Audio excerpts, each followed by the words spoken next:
নমস্কার, আমি সুব্রত মিত্র। আজ শিক্ষক দিবসে আমি দু একটি কথা বলতে চাই আপনাদেরকে। আচ্ছা, এই যে সারাদিন ব্যাপী শিক্ষক দিবস,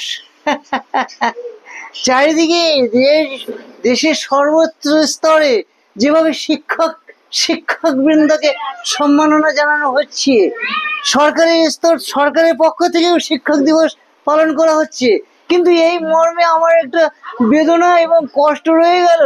এই যে নেতাদের ওই আত্মীয় স্বজন পরিজন যে শিক্ষক ভুয়ো বেরোচ্ছে, শিক্ষক তারা বলছে কোর্ট জানে, আদালত জানে, আমি কিছু জানি না, অথচ মিডিয়ার সামনে আসতে পারছে না, লজ্জা পাচ্ছে, কিন্তু তারা শিক্ষক। তাহলে সেই সব শিক্ষকদের জন্য শিক্ষক দিবস পালন হয়েছে। তো সেই সব চোর শিক্ষক যারা, ও একেবারে কোনো ভিত্তি নেই, সেই সব শিক্ষক যাদেরকে আমরা ভেবেছিলাম নিয়োগ করা হবে, এই সমাজের দায়িত্ব গ্রহণ করা হবে, মেরুদণ্ডকেও নাকি চোরের মতো মেরুদণ্ড করে দেওয়া হবে, সেই সব শিক্ষকদের প্রতি কি শিক্ষক দিবসের সম্মাননা জানানো হয়েছে? আমি এই ভাবনাটা আমাকে তাড়িত করে বেরিয়েছে সারাদিন।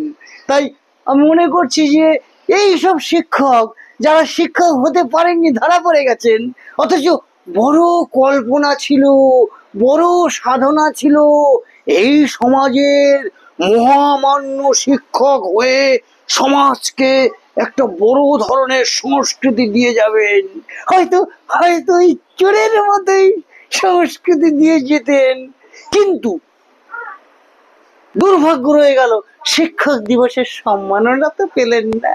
তাই আমার মনে হয় এই যারা এনাদেরকে মনে করেছিলেন যে এনাদেরকে শিক্ষক করা হোক বা করার সুযোগ করে দিতে চেয়েছিলেন, তাদের পক্ষ থেকে অন্তত একটা মঞ্চ বানিয়ে এই সব ভুয়ো শিক্ষকদের একটা সম্মাননার বন্দোবস্ত করলে কেমন হতো, এটাই বলতে এসেছিলাম। খুব খুব ভালো থাকবেন।